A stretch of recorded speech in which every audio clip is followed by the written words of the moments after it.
Maraming salamat po sa pagtangkilik ng ating video. Hinihikayat ko po kayong mag-like and subscribe para ma-update kayo sa susunod na nakabanata. Tara at umpisahan na natin. Magdamag na naginuman si Daryl at Dax, nag-usap at nag-enjoy. Wala na silang ideya kung gaano karami ang nainom at kung paano nakatulog. Ginising sila ni Nancy kinabukasan. Nakaitim na French dress at naka-heels ito, charming as usual. Dax, Daryl, gumising na kayo. Kailangan nyo nang mag-register sa Hexad School, nakalimutan nyo na ba? Sabi ni Nancy. Napatalon si Dax. Nakalimutan ko ang tungkol dyan, Daryl, bilis, maghilamos ka na. Napaka-lively ng Donghai City noong araw na yon. Opening na ng Hexad School at excited ang lahat na makita iyon. Napuno ng private cars ang entrance ng school, higit sa 20,000 na estudyante ang nagtipon sa square at nag-antay. Sa ganitong sitwasyon ay abala ang lahat ng kalalakihan sa pagtingin sa magagandang babae. Sa katunayan ay napakaraming nagagandahang kakakaihan sa school na ito. Tingnan nyo guys! Ang ganda ng nakadress na chick na yon. Ang sexy ng naka-short skirt na yon. Nagsalita ng mga angkita ang mga lalaki. May mga pamilya na mukha sa crowd, Lily, Elsa, William, Yvonne, at Justin. Nag-sign up rin sila sa program. Biglang nakarinig sila ng ingay ng engine. Lahat ay napatingin sa Rolls-Royce. Damn, Rolls-Royce. Di ba milyon-milyon ang halaga niyan? Narinig ko na pati ang paying sa loob niyan ay libo-libo ang halaga. Pumarada ang Rolls-Royce at dahan-dahang lumabas ang isang lalaki. Second how, nakabihis ito ng branded na mga damit at kinulayan ang buhok nito ng makintab na dilaw. Hindi ito ang pinakamagandang itsura, pero makukonsider pa rin siyang gwapo dahil lumabas siya sa isang Rolls-Royce. Maraming babae ang napatitig sa kanya. Naglakad si Megan Castello katabi nito. Nag-stand out ang ganda nito sa ibang babae. Sa isip ni Kent ay napakagwapo niya at bahagyang tinabig ang buhok. Najendoy siya kapag nasa sentro siya ng atraksyon. Pero 3 oras lang ang tinagal nito dahil sa kabilang banda ay napukaw ang atensyon ng lahat ng may dumating na Lamborghini. Damn! Sports car! Isang sports car! First time ko makakita ng ganitong sasakyan. Napakaganda! At least 10 million ito. Pumalibot ang mga fans ng sasakyan sa sobrang excitement, lumapit rin ang mga babae para makita kung sino ang nagdre-drive nito. Pumarada ang Lamborghini at lumabas ang isang gwapong lalaki mula rito. Si M.R. Claydon. Gordon Claydon. Nasa clothing industry ang Claydon family, malaki at mayaman ang pamilya. May mga business sila sa buong bansa, si Gordon Claydon ang tagapagmana. Napakagwapo ni Gordon at nababaliw ang mga kababaihan dahil sa Lamborghini nito, hindi na nakakapagtaka na may ilang kababaihan ang sumigaw nang makita siya. Tingnan nyo, may paparaing, sigaw ng isa sa crowd at ang lahat ay napatingin. Ang kaguluhan ay biglang naging katahimikan. Isang extended Lincoln ang dahan-dahang dumaan. Napapalibutan ito ng daang-daang kalalakihan na nakaitim, kaya naman talagang naging sobrang nakakamangha ang senaryo. Sino kaya ito? Kahit ang mga tagapagmana ng mayayamang pamilya ay nagulat at napatitig. Ang extended Lincoln ay customized edition at may tsansang hindi lalagpas sa 5 ang mayroon nito sa mundo. Ang kotse ay nakakabaliw na, mayroon pang daang-daang kalalakihan ang nakabantay rito, talagang nakakamangha ang senaryo. Marahil ang tao sa loob nito ay napaka-importante at hindi maikukumpara sa maliit na pamilya. Sino kaya ito? Isang estudyante sa school. Nag-iisip ang lahat. Lahat ng mata ay hindi maalis sa sasakyan habang dahan-dahan itong umaandar. Daang-daang lalaki ay nakapila sa 2 linya at binuksan ng lead guard ang pinto.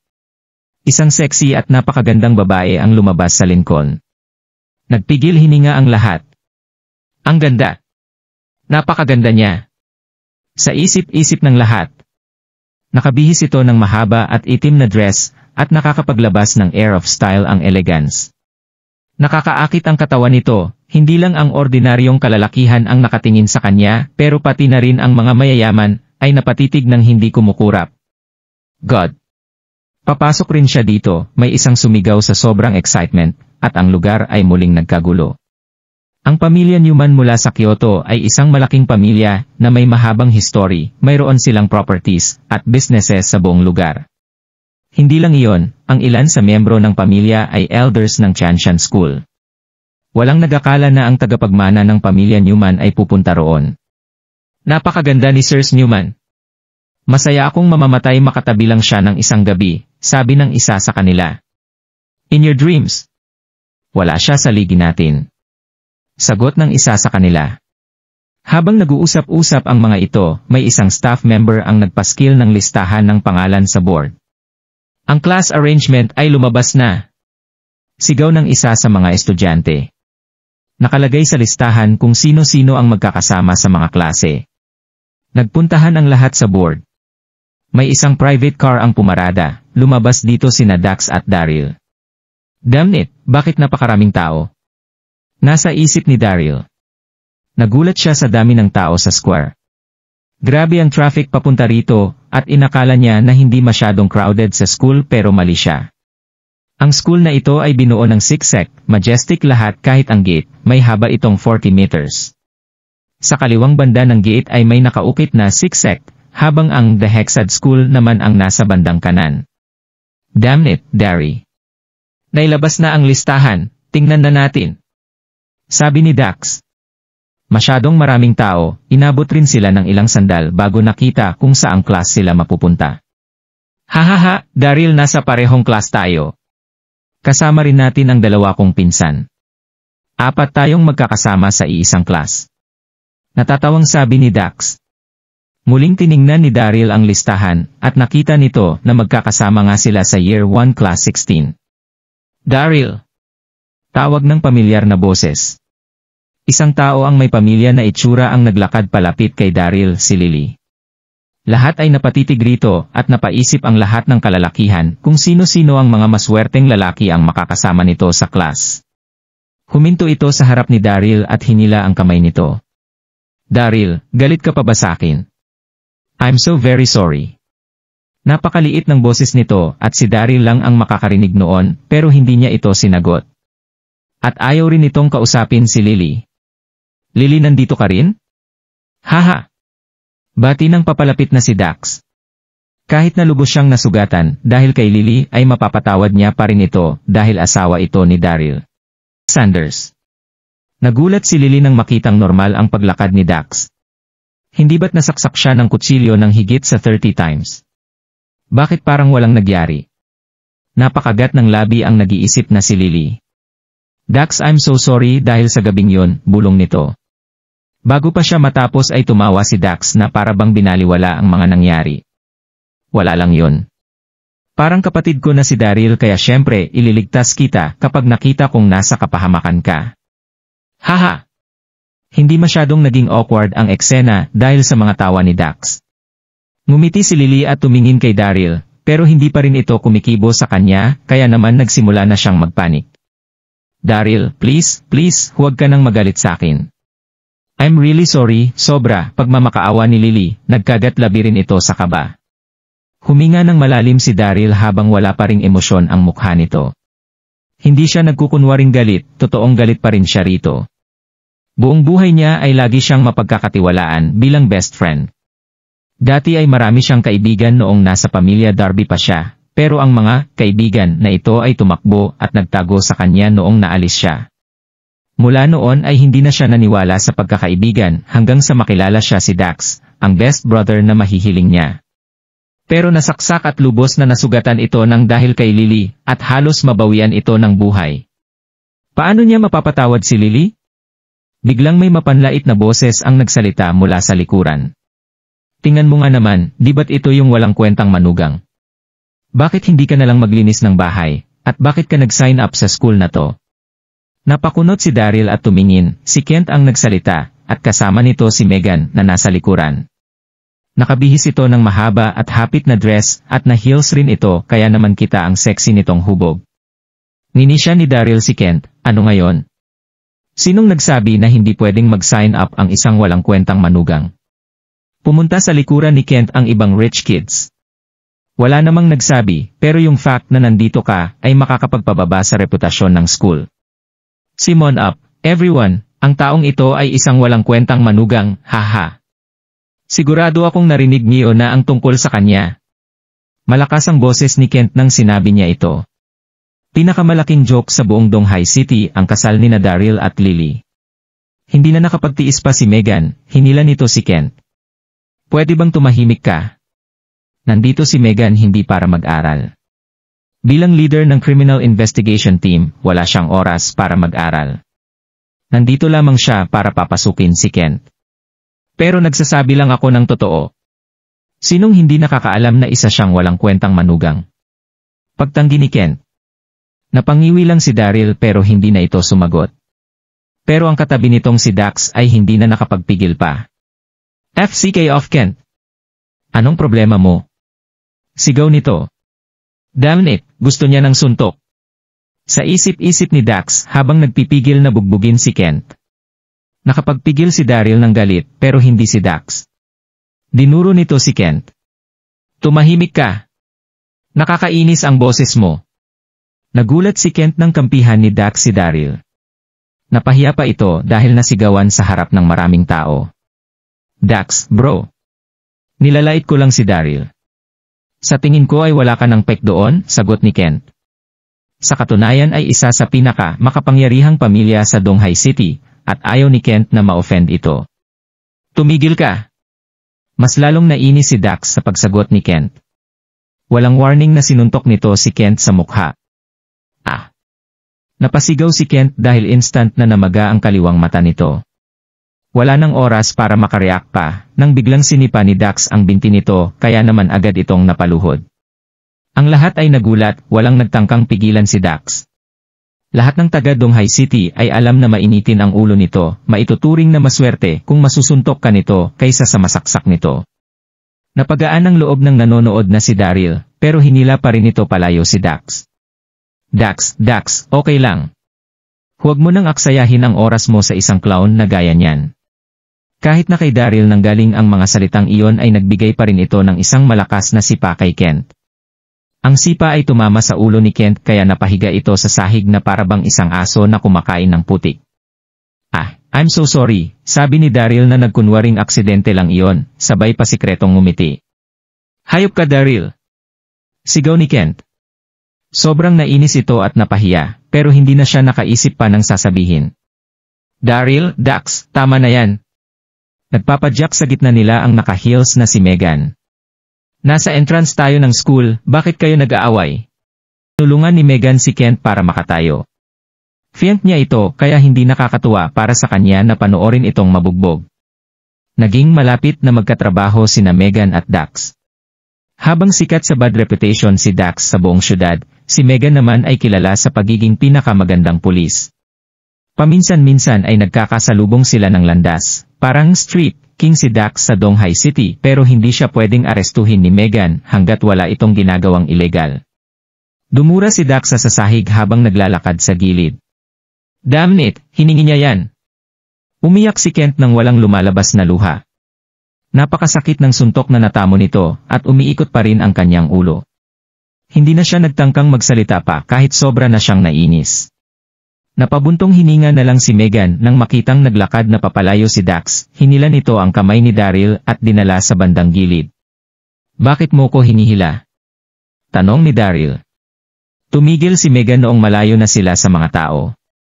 My good big brother, mayroon akong hihilinging pabor sa'yo, mahinahong sabi ni Megan at napakagatlabi ito. Ano? Sa tuwing nanghihingi ito ng pabor kay Daryl, ay tinatawag niya itong good big brother, at kapag wala namang pabor, tinatawag niya itong good little brother. Meron ka pa bang godly pills? Pwede mo ba akong bigyan ng isa? Mahinahong tanong ni Megan. Ha? Godly pill na naman? Sa isip-isip ni Daryl. Sobra itong nainis dahil kinailangan niyang bigyan si Kent noong nakaraang araw. Ngumiti ito, wala akong dala ngayon, pero sasabihan kita. Wala talaga siyang dala dahil binigay na niya ang huling pills kay Dax at sa lolo nito. Kumagat ng labi si Megan at nagmakaawa. My good big brother, please. Kailangan mo kong tulungan. Sa susunod na linggo ay magho-host ang EMI Sect ng conference sa Donghai City. Ang malapit na kaibigan ni Megan, na si Miranda Fox ay ang elder ng ME sect. Nasa 30s na ito napaka-gifted dahil siya ang pinakabatang elder ng sekto. Hindi lang iyon, siya rin ang pinakamagandang elder.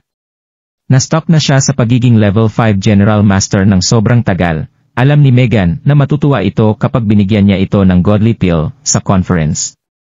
Maya-maya pa ay may guwardyang naglakad palabas ng entrance at nagsalita gamit ang megaphone.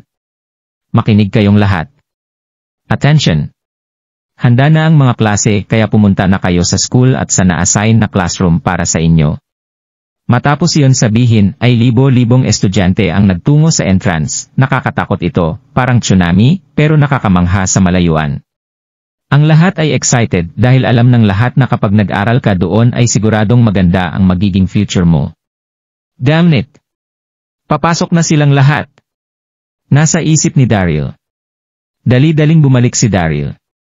Sige, pag-uusapan natin to bukas. Kailangan ko nang umalis. My good big brother, please huwag mong kalimutan. Tatawagan kita bukas, pahabol ni Megan.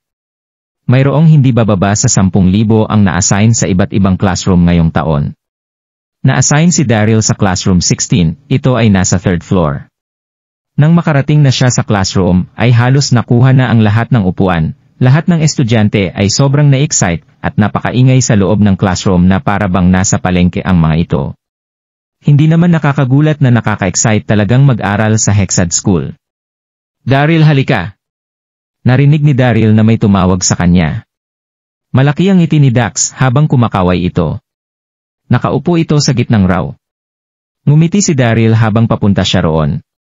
Biglang napukaw ang pansin nito ng isang cold at eleganteng hubog. Nakaupo sa harap ni Dax ang isang napakagandang babae na may air of coldness na parabang iceberg. Ito si Sir Newman, tahimik ito kumpara sa mga nakapalibot sa kanya. Sino mang lalaki ay maakit sa taglay nitong alindog. Napakaganda niya. Sobrang ganda niya. Natural ang ganda nito, may delicate features, at kasing puti ng jade ang balat. Sinong mag-aakalang may napakagandang dilag sa class nila? Sa isip-isip ni Daryl. Hindi mapigilan ni Daryl na magbigay ng ilang sulyap dito. Hindi na masama Dax, maganda ang pwesto, sa likod ng magandang dilag. Haha! Malaki at proud na nakangiti si Dax, syempre. Tayong dalawa lang ang makakaupo sa napakagandang pwesto. Ilang sandal lang at may pumasok na babae, naka-professional attire ito at naglakad sa podium. Nasa 30s ito, nakatago ang maalindog nitong hubog sa kanyang work attire. Pero mukha siyang strikto. Hinaan niyo ang boses niyo. Biglang tumahimik ang buong classroom. Pinagmasdan nito ang buong classroom at pinakilala ang sarili. Ako si Catherine Keith, isang Xiaoyao sect elder. At ako ang teacher ng class na ito. Wow! Nasa isip ng buong klase. Nagingay ang buong classroom matapos ipakilala ng teacher ang kanyang sarili.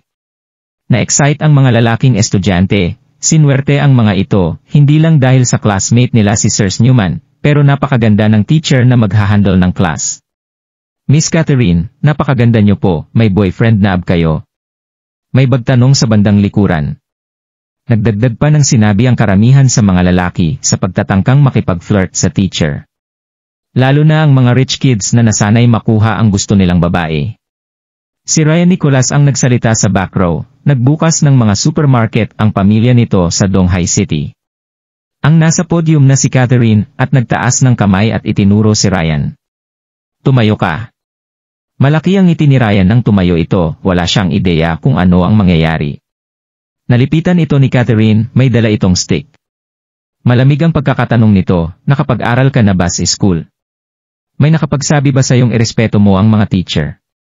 Tingnan ni Ryan ang nakatigig na teacher, nagsimula itong magpanik. Smack! Bago pa man ito matapos ang sasabihin ay hinampas siya ni Catherine sa ulo. Malakas ang pagkakahampas at ang lahat ay nagulat. Malakas ang pagkakahampas at bahagya pang namatay ang ilaw ng classroom dahil sa vibration. Huwag mo nang uliting ipakita sa akin ang ganoong mukha mo. Naiintindihan mo? Babala ni Catherine. Nagsalita ito na parabang may enerhiyang galing sa kanya, malakas na vibration ang sumabog matapos itong magsalita. Level 1 Master General siya. Nasa isip ng lahat. Agarang naramdaman ng lahat ang rank nito, at ang napuno ng katahimikan ang classroom. Lahat ay nagpigil hininga dahil sa takot, lalo na si Ryan, nakatayo pa rin ito at hindi makagalaw. Isa siya sa rich kids at sanay itong makuha ang lahat ng gustuhin niyang babae, pero ito ang kauna-unahang nabigo siya. Level 1 Master General ang magandang babae na ito, sa kanyang kakayahan, ay madali niyang mapapatay si Ryan gamit lang ang isang daliri. Pasikretong napalunok sa takot si Daryl nang dahil sa takot, masasabi nito na ang prinsipal ng eskwelahan na ito ay ang pinakamalakas sa lahat ng pinakamalakas. Damn it, paano niya pa mananakaw ang bagay na yon?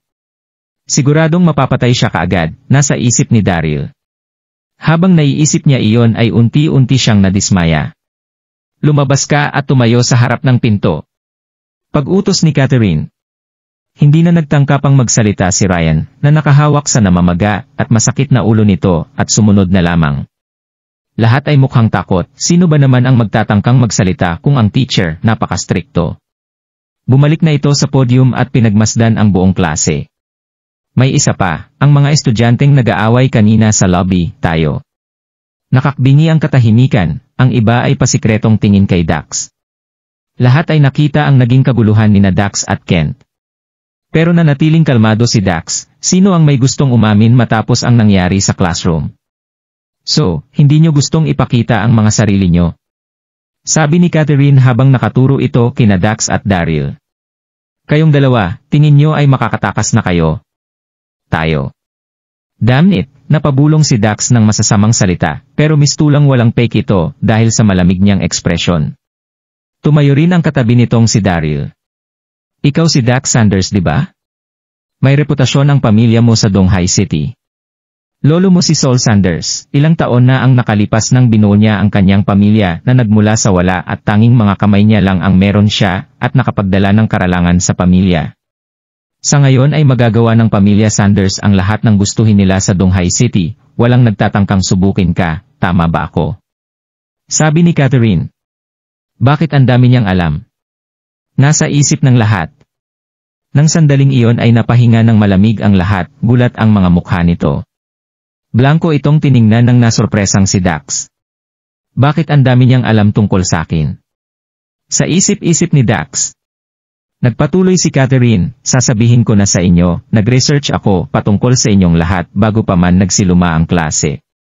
Alam ko kung sino kayong lahat. Lahat ng head ng class ay may malinaw na report sa background ng lahat ng estudyante. Sinasabi ko sa inyo ngayon palag, kahit gaano pa kalaki o kalakas ng kapangyarihan ng pamilya nyo, isa itong school at lahat kayo ay dapat umakto ng naayon. Natigil ang tingin nito kay Daryl. Ikaw Daryl Darby. Ang walang kwentang manugang ng pamilya Lindon. Kasal ka na sa isa sa miyembro ng pamilya Lindon ng 3 taon, pero wala ka pa ring ginagawa. Ang pamilya mo ay nakatira sa probinsya, tama ba? Haha! Natawa ang lahat. Anong tinatawa nyo? Shut up! Tumitig si Catherine sa klase. Isang malakas na vibration na naman ang lumabas mula sa enerhiya nito. Ang lahat ang agad na tumahimik. Pero mapang-asar pa rin ang mga tingin nito kay Daryl. Tinitigan ni Catherine si Daryl, tingnan mo ang sarili mo, bakit ka nakikipag-away? Hindi ka kagaya ni Dax, wala kang makapangyarihang pamilya. Ano ang nakapagpatatak sa'yo na kaya mong makipag-away? Damn it, anong ginawa ko? Ininsulto ako ng estupidong si Kent, sinipa ko lang siya.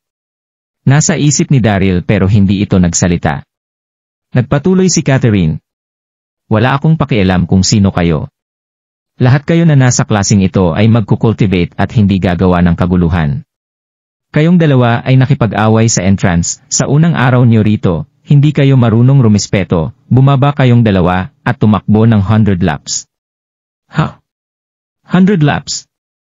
Nasa isip ni Dax. Nangitim ang mukha ni Dax. 100 laps? Hindi ako tatakbo ng 1 lap. Umupo ang galit na si Dax. Damn it, nababaliw na ba siya? Wala pang nag-uutos sa akin na tumakbo ako ng 100 laps. Sa isip-isip ni Dax. Biglang nakatanggap ng 2 sampal si Dax sa mukha bago pa man mapansin ng lahat.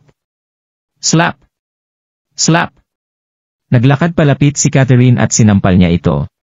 Napakalakas at napakalutong ng tunog nito at narinig ito ng buong klase. Instant na anmaga ang mukha ni Dax. Dahil mainitin ang ulo ni Dax ay agad ito tumayo at naglabas ng axe. Wala siyang fake kung sino itong Catherine na ito. Maging babae man o lalaki, ay hindi niya hahayaang masampal siya ng kahit na sino. Pero bago pa man niya maigalaw ang axe, nakatanggap itong muli ng sampal. Slap! Slap! Agad na namaga ang kabilang pisngi nito na parabang baboy. Napatitig ito kay Catherine at mukhang sasabog ito anumang oras. Damn! Nasa isip ni Daryl. Nakita nito ang mga mata ni Dax kaya naman mabilis niya itong pinigilan. Tama na, huwag ka nang magalit. Aminin na lang natin. Bago pa niya matapos ang sinasabi ay nakatanggap rin ito ng sampal kay Catherine. Slap! Slap! Agad na naramdaman nitong sobrang uminit na parabang nasusunog ang kanyang pisngi. Damn it, para saan yon? Bakit kailangan niya akong saktan? Inosente ako. Nagtatakang naisip ni Daryl. Pareho kayong dapat parusahan dahil sa mga pagkakamali nyo, isa itong rule. Gagawin niyo ang lahat ng sasabihin ko hanggat naririto kayo sa school na ito. Maaari kayong umalis at hindi na bumalik pa, o di kaya'y tumakbo sa field, babala ni Catherine. Tumitig si Catherine kay Dax at ipinakita nito ang 3 daliri, mayroon kang 3 segundo. 3. 2. Damn it, napamura na lang si Dax sa isip niya. Natrigger ito at nagkulay dugo ang mga mata. Kahit gaano niya pa gustong magalit dito ay alam niyang hindi niya malalabanan si Catherine. Hinila ni Daryl ang braso nito. Tara na Dax, tumakbo na tayo. Hindi may pagkakailang napakastrikto ni Catherine, unang araw pa lang ng klase at pinatakbo na sila kaagad sa field bilang parusa, pamalas na araw. Naisip ni Dax. Naghihingalo si Dax at mukhang bato ang ekspresyon nito dahil sa pagtakbo ng napakaraming laps kasama si Daryl. Buwisit siya. Tatandaan ko tong Catherine na to, hindi pa ako na-insulto ng ganito buong buhay ko. Pag-rant ni Dax habang tumatakbo. 4 na beses itong sinampal at pinaruhasan pa na tumakbo ng 100 laps. Nakakainsulto ito para sa kanya. Sige, pero sa kung anong meron tayo ngayon, sa tingin ko ay hindi pa ito ang tamang oras para maghiganti. Kung mas mababa ka kaysa sa kanya, kailangan mo munang alisin ang ego mo, pinakalma ito ng walang laban na si Daryl. Samantalang sa classrooms na nasa taas nila, hinayaan lang ng mga teachers na mag-self-study ang mga estudyante pagtapos magpakilala ng mga ito. Sa Year 1 Class 17, nakaupo si Kent Howe sa tabi ng bintana. Naboard siya at napatingin sa kung ano ang nangyayari sa field. Haha! Tingnan niyo! Di ba yun yung walang kwentang manuguang? Pinaparusahan siya ng pagtakbo ng laps sa palibot ng field. Excited na sigaw nito. Ang buong klase ay lumapit sa bintana at pinagtawanan si Daryl. Siya ngayon. Hindi lang sila, pero tumingin rin ang mga estudyante mula sa iba't ibang klase.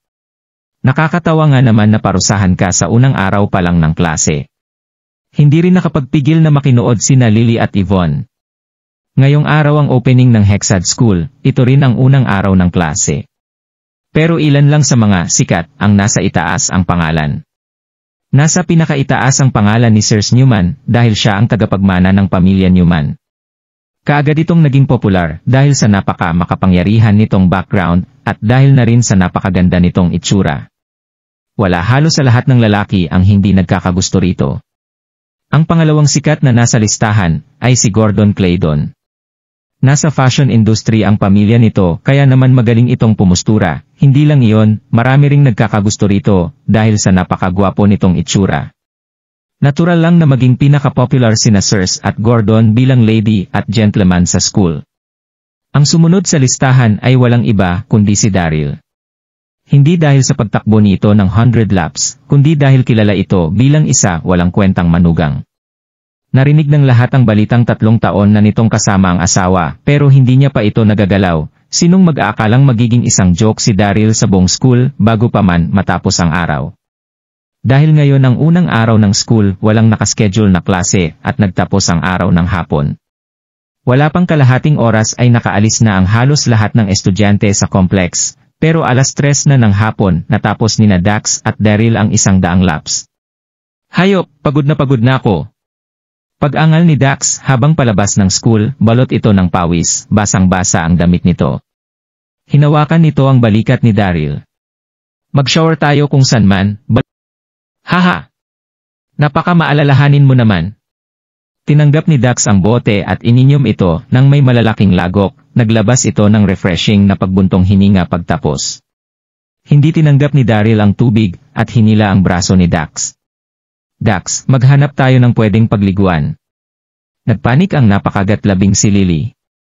Daryl, please huwag ka nang magalit. Pwede ka bang sumama sa akin pauwi? I'm really sorry. Ilang araw nang nakakaramdam ng pagsisisi si Lily. Lalo itong kinabahan dahil sa hindi pagkibo ni Daryl, hinawakan niya ang wrist nito. I'm really sorry, Daryl. Please, pwede ka bang sumama sa akin pauwi? Umakto si Daryl na para bang wala siyang narinig. Nagpatuloy ito sa pakikipagsap kay Dax, tara na bilis. Di ba sabi mo maghahanap tayo ng pwedeng pagliguan? Maghanap rin tayo ng inumin pagtapos maligo. Umiling si Dax. Hindi ako sasama sayo para uminom at maligo. Tinatanong ka ng asawa mo kung pwede kang sumama sa kanya pauwi. Pagtapos niya itong sabihin ay agad na tumakbo paalis si Dax. Daryl, sorry na, please patawarin mo na ko at sumama ka na pauwi. Pagmamakaawa ni Lily, namumula na ang mga mata nito nang yakapin niya si Daryl mula sa likod. Nakapag-reflect na ito sa mga naging aksyon niya nitong mga nakaraang araw at sobra nitong pinagsisihan ang lahat ng nasabi at nagawa kay Daryl. Kung hindi ka sasama sa akin, susundan na lang kita kahit saan ka magpunta, pagmamakaawa ni Lily habang kagat nito ang labi. Matapos niya itong sabihin ay huminga ng malalim si Daryl. Sige, sasama na ako sayo. Hindi rin magiging convenient kung susundan niya ito kahit saan. Okay lang na umuwi kasama nito, pero hindi magiging madali ang mapatawad niya ito. Habang pauwi ay walang kibo ang walang ekspresyong si Daryl. Matapos ang kalahating oras ay nakarating na ang mga ito sa Windon Villas. Naging pinakamagandang desisyon para kay Lily ang pagbili sa villa. Nagtaas ang presyo ng mga villa ilang araw lang matapos niya itong bilhin. Halos magdilim na, nagmistulang anino ang nagagandahang villa dahil sa papalubog na araw. Pinapalibutan ang mga ito ng bulubundukin, hamog, ang senaryo ay parang imahe, isang paraiso sa ibabaw ng lupa. Tumango ang natutuwang si Daryl habang nakatingin sa mga villa na itinayo ng kanyang kumpanya, ang Windon Real Estate. Tama siya sa pagpili kay Jade, lalong lumago ang kumpanya sa pagiging leader nito. Paniguradong grabe ang naging effort ni Jade sa proyektong ito dahil maganda at pinag-isipang maigi ang disenyo ng bawal villa. Naalala pa nito ang sinabi ni Jade na mabilis mabili ang mga villa at isa na lamang ang natitira. Mahigpit ang hawak ni Lily sa braso nito. Tara, number 2 ang sa amin. Ngumiti si Daryl, mauna ka na, bibili lang ako ng mga prutas. Mayroong supermarket sa Windon Villas, gustong kumuha ni Daryl ng mga prutas doon. Ilang araw na rin siyang hindi nakakauwi, hindi matutuwa si Samantha kung babalik itong walang kahit na anong dala. Hindi na kailanag niyon, tara na umuwi na lang tayo, nakangiting sabi ni Lily, hindi na mahalaga kung may dala ba ito, basta mapatawad lang siya nito. Umiling si Daryl at nagpumilit ito, kukuha ako ng prutas, hindi ako magtatagal babalik rin ako. Gusto nitong bumili ng prutas at bisitahin rin ang kanyang mga magulang. Tumango ang pumayag na si Lily dahil nagpumilit si Daryl. Sige, pero ipangako mo sa akin na babalik ka kapag nakabili ka na? Natakot ito matapos itong hindi kibuin ng ilang araw. Natakot siyang iwan nito. Ngumiti at tumango si Daryl. Tumalikod na ito at nagtungo sa supermarket. Malapit na itong matapos maimili nang biglang may babaeng nakamotorbike ang papalapit sa kanya. Nakabihis ito ng kulay faint pink na dress at maganda at bata pa ito. Hindi mapigilan ni Daryl na mapatingin muli rito. Pamilyar ang mukha nito. Bumaba ng motorbike ang babae nang daanan siya nito. Isang pagkakataon. Bakit ka nandito? Naalala ni Daryl na ito ay si Dora Simpson. Nagkakilala ang dalawa sa ibaba ng hagdan ng television station noong may dalawang scammer ang nagtangkang lokohin si Dora sa Antique. Niligtas niya ito upang hindi ma-scam. Oo nga, isang coincidence. Punta ka ba rito para bisitahin ang lugar gaya ko? Masiglang sabi ni Dora. Bisitahin? Sa isip-isip ni Daryl. Bahagya itong nagulat. University student si Dora, ang major nito ay architecture design. Kailangan nilang magpasa ng drafts bago magtapos ang semester. Nabalitaan ni Dora na top-notch ang kalidad ng mga bilya na gawa ng Windon Real Estate, kaya naman nagtungo siya rito para kumuha ng inspirasyon. Nagulat ito nang makuta si Daryl. Nandito ako para bumisita, ikaw di ba? Mistulang nagulat ang pagkakabuntong hininga nito. Napakaganda ng mga villa dito. Nakabihis security guard si Daryl noong unang nakita siya ni Dora. Inassume niya na nagtatrabaho ito ng part-time bilang security guard. Ngumiti si Daryl pero hindi ito sumagot. Oo nga pala, taga saang university ka? Major in architecture design ka rin ba? Tanong ni Dora. Muntikan na nitong masabi ang Hexad School. Nagpatuloy sa pagsasalita si Dora bago pa nito matapos ang sinasabi. Hindi pa pala kita napapasalamatan mula noong nakaraan. Dahil nandito ka na rin naman, libutan natin ang lugar. Alam mo kung saan ang pinakamagandang spot dito? Umiling si Daryl. Sa katunayan ay uang beses niya palang nakaapak sa lugar kahit nagawa ito ng kanyang kumpanya. Sumunod ka sa akin, ipapakita ko sayo. Hinila ni Dora ang kamay ni Daryl at nakarating sila sa Villa No. 28. Sinuwerte ka dahil nakita mo ako ngayong araw. Ito ang pinakamaganda sa spot, kung hindi dahil sa akin ay hindi mo ito makikita. Masigla at masayang sabi ni Dora. Pinagmasdan ito ni Daryl, tama siya, may man-made lake sa harap ng Villa No. 28. May mga puno rin sa tabi ng lawa, kaya naman nakakamangha, at parang imahe ang naging senaryo, lalo na ngayong papalubog na ang araw. Nilabas ni Dora ang kanyang phone at kinunan ng ilang litrato ang lugar. Proud at kontento itong tumingin kay Daryl. Ano sa tingin mo? Nagustuhan mo ba ang spot na nakita ko? Ito ang best spot para makakuha ng ilang inspirasyon. Tumango si Daryl bilang pagsang-ayon. Para sa architecture student, napaka-inspiring ang ganitong senaryo. Oh wow, Dora Simpson. Coincidence?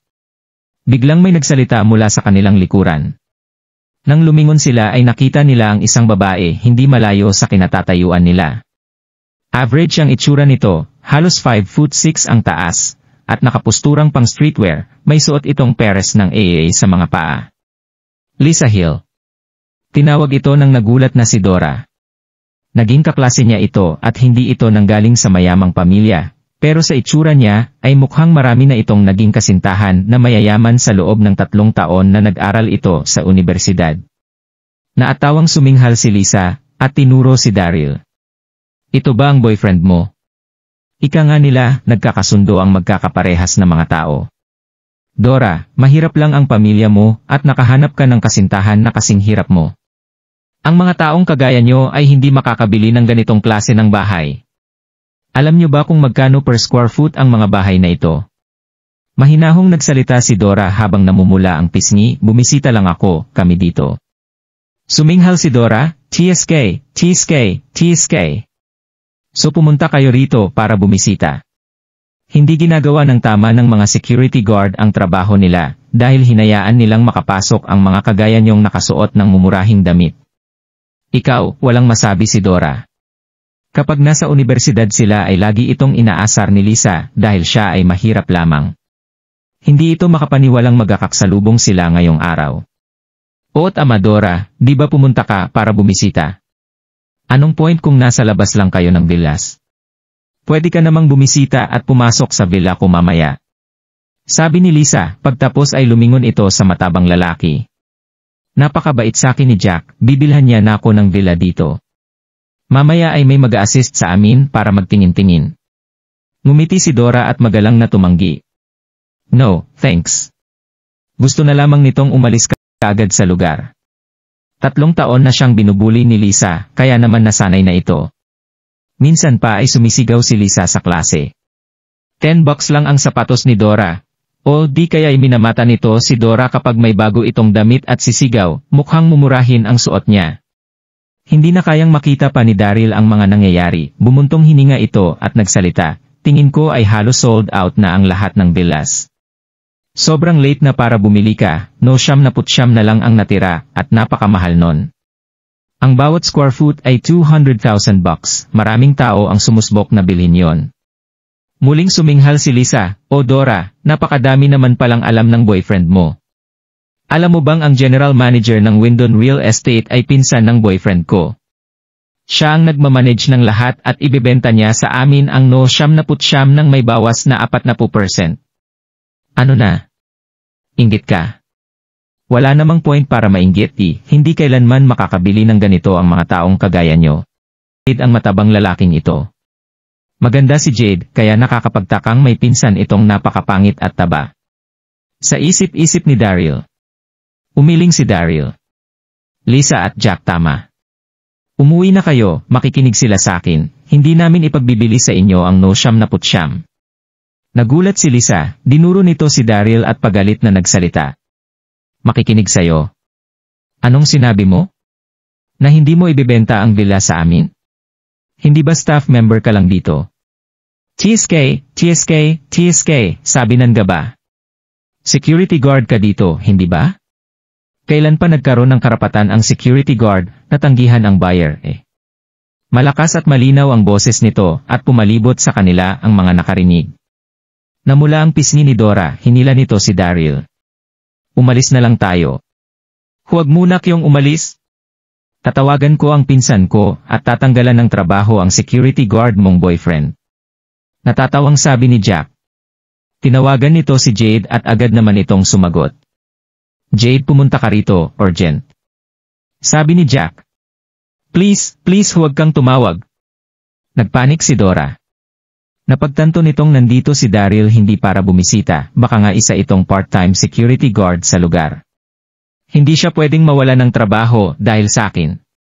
Nasa isip ni Dora, bahagya itong lumapit. Nanghihingi ako ng tawad sa inyong lahat, please huwag na kayong tumawag. Aalis na kami ni Daryl ngayon. Huli na ang lahat. Nasa bulsa nito ang phone.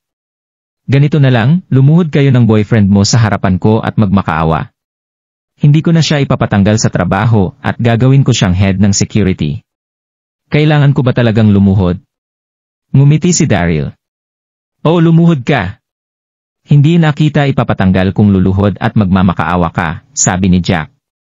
Kailangan ko ba talagang gawin yon? Tanong ni Daryl. Oo. Singha ni Jack. Hindi lang ikaw, pati ang girlfriend mo na si Dora ay kailangan ding lumuhod.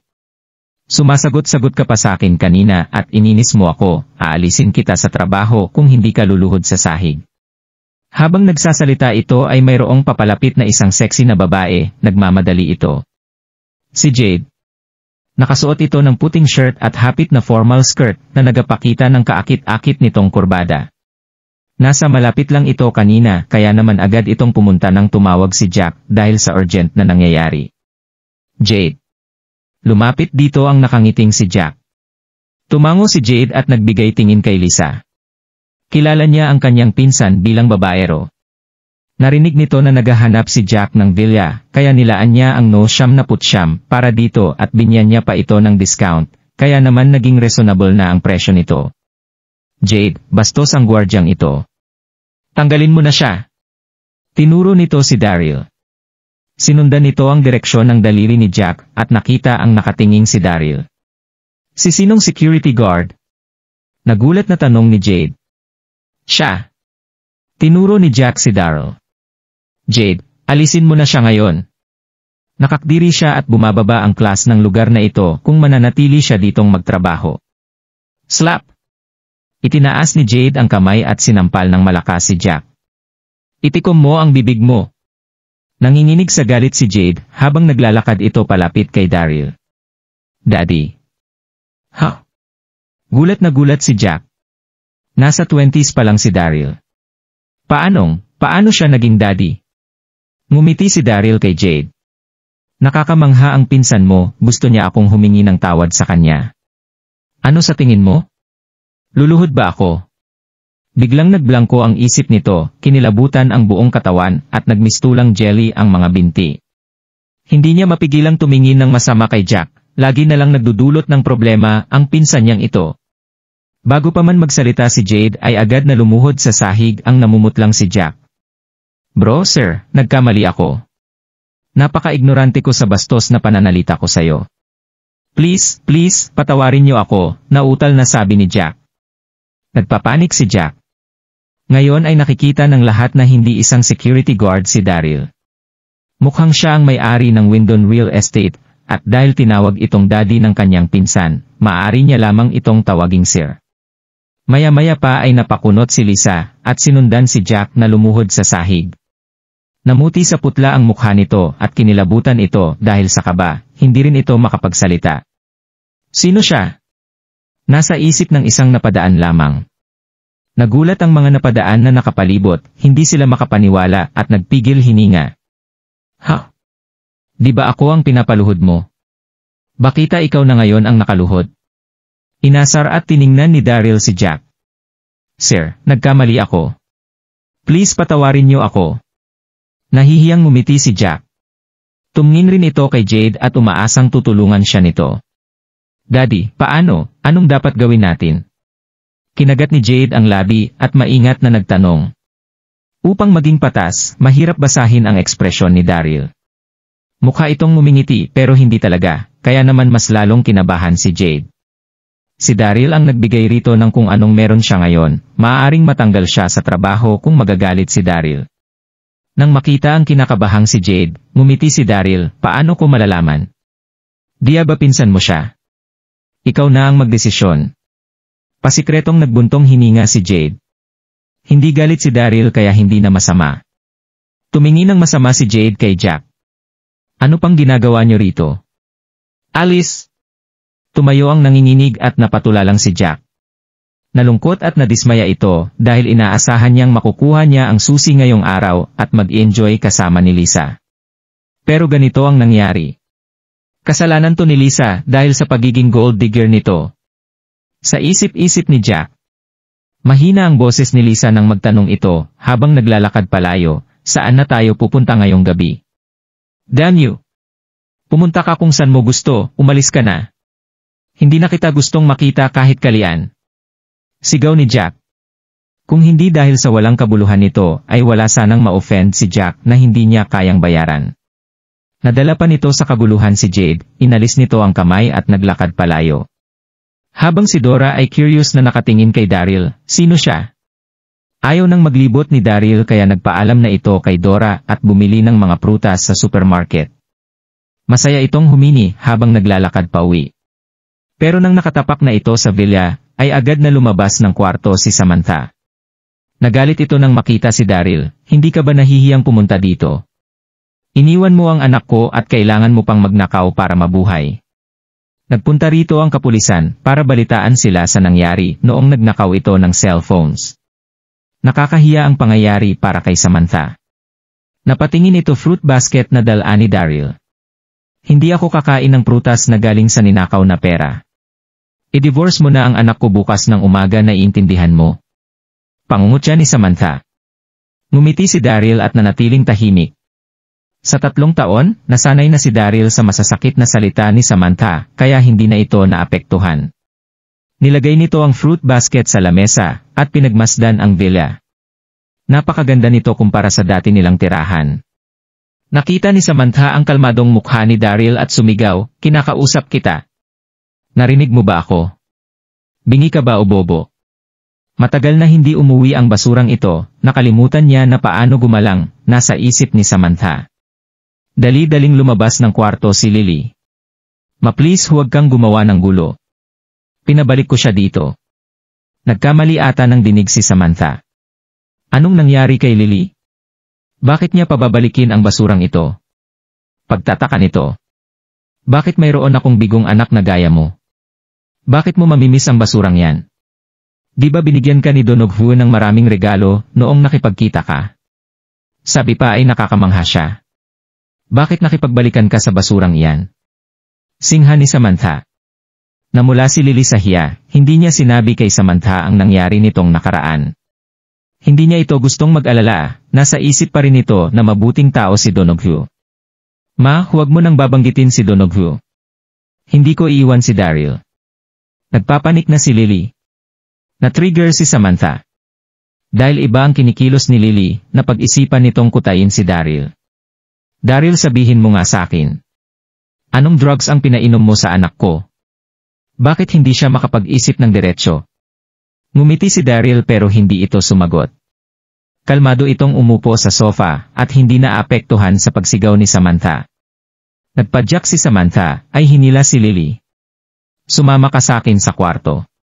Nakapagdesisyon si Samantha na i-divorce ng anak nito ang basurang iyon ngayong araw kahit na ano pang mangyari. Walang nagawang sumunod sa kwarto si Lily. Nang makaalis na ang dalawa, tumayo si Daryl at nagtungo sa kusina. Ilang araw na siyang kumakain sa labas, kaya naman napag-isipan nitong magluto ngayong nakauwi na siya. Kinuha nito ang bagong biling kaselora at napaisip, Jempiik, tamang-tama ang kaserolang ito sa pagpino ng pills. Haha! Nagsuot ito ng apron at nagsimulang magpino ng pills habang nagluluto ng hapunan. Makalipas ang 10 minute, tinakpan nito ang kaserola at inantay na maluto ang bigas. Nabored ito habang nagaantay kaya inilabas niya ang shadow skills, sabag wala siyang oras para basahin ito mula nung binigay ito ng cult mistress, ngayon ang tamang pagkakataon para basahin ito. Nakalagay sa unang pahina ang introduction, ang lalaking nagnanakaw ay kilala bilang magnanakaw, lalaking makabuluhan, lumilipad na magnanakaw, at may mga sekta ng pagnanakaw gaya ng Damn it! Bakit pare-pareho? Napaka mapagpanggap, bulong ni Daryl, hindi nagtagal ay agad siyang nahumaling sa laman ng libro. Tama ang cult mistress, napakagandang basahin nito. Ang mga teknike ng pagnanakaw sa makabagong panahon ay tinuturing na unprofessional. Kabilang dito ang paggamit ng tools gaya ng mahabang tweezers sa pagnanakaw ng cellphone sa loob ng bag. Pero mayroong libo-libong teknikes na nakasaad sa memoir. Gaya ng boomsteel, kung saan magnanakaw ng gamit kapag nabangga ang biktima. Cutsteel naman ang paggamit ng maliit ng kutsilyo para hiwain ang bagtela at mailabas ang gamit. Puddersteel, ang paglagay ng pulbo sa balat, magbablangko ang pag-iisip ng biktima kapag nakasabay nito ang magnanakaw, makukuha na ang gamit ng biktima sa sandaling iyon. Napatango sa excitement si Daryl. Isa itong kayamanan. Isang henyo ang nagsulat ng librong ito. Kailangan natin pumasok sa school. Nag-stretch si Daryl at dahan-dahang tumayo. Sobra nitong nagustuhan ang binabasang libro kagabi, napuyat pa ito kakabasa. Inabutan ito ni Lily ng mga damit. Maghilamos ka na, ipagluluto kita ng agahan. Umalis na ito at nagtungong kusina. Nagulat si Daryl sa naramdamang init at lambot sa kanyang puso. Sa loob ng 3 taon ay hindi ito pinagluto ng agahan ni Lily, sanay itong siya ang nagluluto ng mga pagkain. Pero ngayon ay nagbago ng buo si Lily, hindi pa siya sanay rito. Ngayon ang opisyal na unang araw nila sa Hexad School. Naroon na ang halos lahat ng estudyante sa lahat ng klase nang makarating si Daryl. Word. Bakit kaya wala pa si Dax? Nasobrahan ata siya ng tulog. Sa isip-isip ni Daryl. Nang pumasok ito sa classroom ay agad siyang napakunot. Ang unang period lesson ng head teacher ay tungkol sa human acupoints. Sinulat ni Catherine sa board ang human acupoints at nagsimula ng magturo. Ang temple ay kilala rin sa tawag na strange acupoint outside our median, ay isang vital part ng katawan ng tao at isa sa mga deadly points. Maaaring mahimatay o mamatay ang isang taong tinamaan sa temple. Ang Baihwi acupoint ay nasa central channel median, nasa tuktok ng ulo. Sa mundo ng cultivation, kapag sinabi ng cultivator ang 3-flower head, ito ang tinutukoy nitong acupoint. Seryoso ang tono ng nagtuturong si Catherine at walang nagtangkang mag-ingay. Sino ba namang magpapanguna ng kaguluhan kung isang martial marquis ang teacher? Detalyadong nagturo si Catherine, buo ang atensyon ng mga babaeng nakikinig. Pero marami sa kalalakihan ang hindi masyadong nakikinig dahil lumilipat ang mga mata nito sa katawan ni Catherine. Ngayong araw ay nakabihis ito ng hapit na dress, nagiging sexy at classy tingnan ang katawan nito. Sino ba namang makakapag-focus kung may magandang teacher na nasa podium?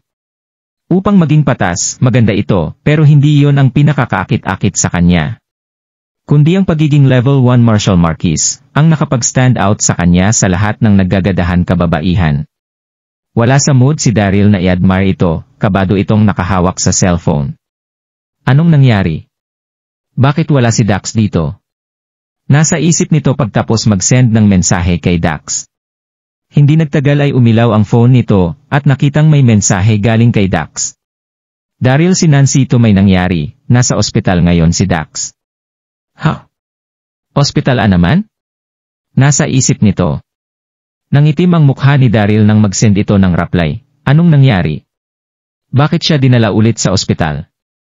Dahil ba to sa pamilya Dixon? Mabilis na nag-reply si Nancy, hindi dahil sa Dixons, dahil kina Brandon at Abigail. Matagal nang kaaway ni Dax sina Brandon at Abigail. Kung hindi lang nila masyadong kinamumuhian si Dax, ay hindi nila tatangkaing kidnapin si Nancy. Hanggang ngayon ay sobrang dismayado pa rin ni Brandon dahil hindi niya nakuha si Nancy noon. Napagalaman nitong pumasok sa Hexad School si Dax kahapon at umalis na ang asawa nito, kaya naman ay hindi na pinalagpas pa ni Brandon ang pagkakataon at nagpadala ito ng tauhan papuntang Sanders para kidnapin si Nancy. Pero naroon si Lolo Saul at hindi nito ahayaang makidnap ang manugang. Naging level 1 martial marquis na ito dahil sa pag-inom ng godly pill, kaya naman kaya nitong lumaban at talunin ang lahat. Pero dahil sa matandang edad nito ay nagawa pa rin siyang saksakin ni Brandon bago ito umalis. Nang makabalik si Dax ng gabing iyon ay narinig nito ang nangyari sa kanyang lolo at lubusan itong nakaramdam ng galit. Kaya naman sumugod ito kasama ang higit 100 tauhan pero nahulog lamang sila sa patibong ni Brandon. Alam ni Brandon na pupunta para maghiganti si Dax, kaya naghanda ito ng mga tauhan para sumalubong kay Dax. Sa inaasahan, nasuntok ni Brandon si Dax nang nakarating ito roon, pero pinilit pa rin itong lumaban. Nang makabalik si Dax sa Sanders ay agad itong nag-collapse, at hindi na gumising pa. Damn it! Napamura na lang si Daryl. Kung nakita niya lang na mangyayari ito, hindi na sana niya binenta ang godly pill sa pamilya Guy. Huminga ng malalim si Daryl at nag-send ng mensahe kay Abby, ikaw na naman ba ang dahilan kaya nagkaproblema uli si Dax? Sinaktan ng babaeng ito si Dax, pero nag-expect pa rin siya na turuan ito paano magpino ng pill. Sa panaginip lang mangyayari iyon. Sa isip-isip ni Daryl. Nakaamoy si Daryl ng floral scent habang nagtatype ito. Tumingala ito at nabigla. Nagawa ni Catherine maglakad at tumayo sa harapan nito. Tiningnan niya ito ng malamig. Nakangiti ang lahat ng nasa klase. Haha! Ang walang kwentang manugang ay mayayari ulit. Hinampas ni Catherine ang lames nito. Daryl, masyado bang kaunti para sa'yo ang pagtakbo ng 100 laps? Ano sa tingin mo ang ginagawa mo? Sinong pumayag na laruin mo ang phone mo sa klase? Mapait na tumango si Daryl. Sumilip mula sa second floor na bintana si Rebecca sa Darby Mansion at nagkagat ito ng labi habang hinihimas ang bumibilog nitong tiyan. Ang sanggot ay kay Daryl, pero hindi niya alam kung itutuloy pa nito ang pagbubuntis. Sa bakuran, umupo ang nakatatandang Darby habang pinapanood nito ang mga piyembro ng pamilya na nasa harapan. 7 tao ang nagpa-practice ng sword moves laban sa isa't isa sa espasyo na nasa harap ng nakatatandang Darby. Nagpa-practice ang mga ito ng Big Dipper formation. Kabilang sa 7 sina Florian, Yumi, Jack, at 4 pang miyembro ng pamilya. Nag-iiba ang steps ng mga ito, nagbabanggan at magulo ang pwesto ng swords. Sa una ay mukhang magulo ang galaw ng mga ito, pero mapagtatanto mong sabay-sabay o makabuluhan ang kanilang galaw kung titingnang maigi. Madalas silang magpalit ng posisyon, mula sa cross formation, tapos ay parallel lines, at iba pa. Nasa ilalim ng lamesa ang kanyang phone, habang nagsisend ng mga mensahe, paano ito napansin ng teacher. Bumuntong hininga si Catherine. Miss Catherine, hindi po ako naglalaro sa phone. Tinitingnan ko lang ang OS. Dahil doon ay muntik nang hindi kunin ang kanyang phone. Huwag kang sasagot-sagot kapag nagkamali ka. Akin na ang phone. Malamig na pag-utos ni Catherine na nakapagpakitang hindi na mababago ang desisyon nito. Hinablot nito ang phone. Daryl, isa kang nakikitirang manugang. Bakit hindi ka nagpapakita ng awa? Dapat ay na-appreciate mo ang pagkakataong ito na nakakapag-aral ka sa Hexad School at magtrabahong maigi. Ang iba ay pwedeng magbulakbol dahil nanggaling sila sa mayamang pamilya, kahit na hindi sila magtagumpay ay ayon lang. Pero ikaw, hindi mo siniseryoso ang pag-aaral mo, hindi nakapagtataka na pinagtatawanan ka ng ibang tao. Tumalikod na si Catherine at bumalik sa podium. Walang magawa si Daryl at bumulong, anong masama sa pagiging isang nakikitirang manugang? Tahimik akong namumuhay. Malinaw itong narinig ni Catherine pati na rin ng mga malapit na estudyante, kahit na mahina ang pagkakasabi nito. Ha? Na-enjoy niya ang pagiging isang walang kwentang manugang. Nasa isip ng lahat. Biglang nagtawanan ang ilan sa mga ito. Sumigaw si Catherine at tinuro ang pinto. Katawa-tawa ka. Tumayo ka sa harap ng pinto. Hindi pwedeng umupo buong araw. Damn it, pinatakbo na ito kahapon bilang parusa at pinatayo naman ngayong araw. Nasa isip ni Daryl. Nagbuntong hininga ito, napaisip na kapag nakuha na nito ang scripture ay hindi na niya kailangan pang pumasok sa school. Lumabas ng classroom si Daryl. Hindi ito binigyang tingin ni Catherine. Dahil halos patapos na ang klase, gusto kong ipaalam sa inyo na bukas ay mamimili tayo ng class monitor bukas. Nakangiting tumingin si Catherine sa buong klase. Kapag wala ako, ang class monitor ang magbabantay sa inyo at magpapagawa ng activities at kung ano-ano pa, kaya naman kailangan natin ng taong kaya itong gawin. Nagbulungan ang lahat dahil pipili na ito ng magiging class monitor. Kahit na magkakaroon ito ng mas malaking responsibilidad ay may kaakibat pa rin itong kapangyarihan. Ang lahat ay makikinig sa magiging class monitor kapag wala si Catherine. Na-excite ang karamihan sa mga estudyante. Mayroon pang ilang klase na natira para sa mga ito sa araw na yon. Pagtapos ng Human Acupoint class ni Catherine ay mayroon ding Alchemy class, Literature, Art of War, at Formation class. Pero ang mga klaseng itong ay itinuturo ng matatandang lalaki na nakabihis na parabang mga sinaunang tao at may tradisyonal na pag-iisip at may isang salita. Pero nang dumating ang Alchemy class teacher ay na-excite ang lahat. Ang pangalan nito ay Isabella Monte, nasa 30s ito at napakaganda rin, parang si Catherine. Napaka-sexy ay charming nito, pero iba ito kay Catherine dahil malumanay at hindi mainitin ang ulo nito. Mayroon din itong soothing voice dahilan kung bakit mas naging malumanay siyang tingnan, hindi rin ito strikto. Na-inlove ang lahat ng estudyante rito matapos lamang ang isang klase. Sa wakas ay tumunong na ang bell, nakahinga ng maluwag ang nakatayo pa ring si Daryl. Sa wakas ay tapos na. Nasa isip nito. Sobrang pagod ang mga binti nito, at parabang babagsak ito anumang oras. Pero may isang estudyante ang nagmadaling pumunta sa podium bago pa man makaalis ang lahat. Hey, saglit lang. May mga sasabihin lang ako. Siya si Declan Noel, isang rich kid na nagmula sa kabilang syudad.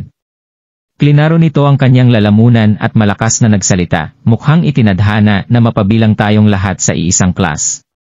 Gusto kong manlibre ngayon gabi. Pagtapos sabihin ni Catherine na pipili sila ng class monitor, ay gustong ma-elect ni Declan. Napagdesisyonan nitong manlilibre siya ng hapunan para mangampanya para mapili siya bilang class monitor bukas. Haha! Magandang ideya, tumayo ang pumapalakpak na estudyante. Siya ay si Miles Morrison. Hindi mahiraw ang pamilya nito pero hindi pa rin siya pwedeng ikumpara sa rich kids. Bagamat matalino ito, nakipagkaibigan ito kay Declan sa loob lang ng isang araw at nagsimulang sundan ito kahit saan magpunta. Sinuportahan niya agad ang panlilibre ni Declan. Nagsalita si Miles at nagsunuran ang lahat. Sure pupunta ako. Thank you Declan. Sa isang iglap ay gustong sumama ng lahat. Ngumiti si Declan at tumingin kay Miss Catherine, sasama ang lahat, gusto niyo rin po bang sumama? Sandaling nag-isip si Catherine at saka tumang. Sure, sige sasama ako. Mas makikilala nito ang kanyang mga estudyante at magbebenepisyo ito sa kanyang pagtuturo sa hinaharap. Natuwa si Declan nang sumang-ayon si Catherine. Kumaway ito. Kung nagustuhan mo ang mga ganitong video, huwag mong kalimutan mag-like and subscribe. Panoorin mo na rin ang mga naunang kabanata para lalong maubos ang oras mo.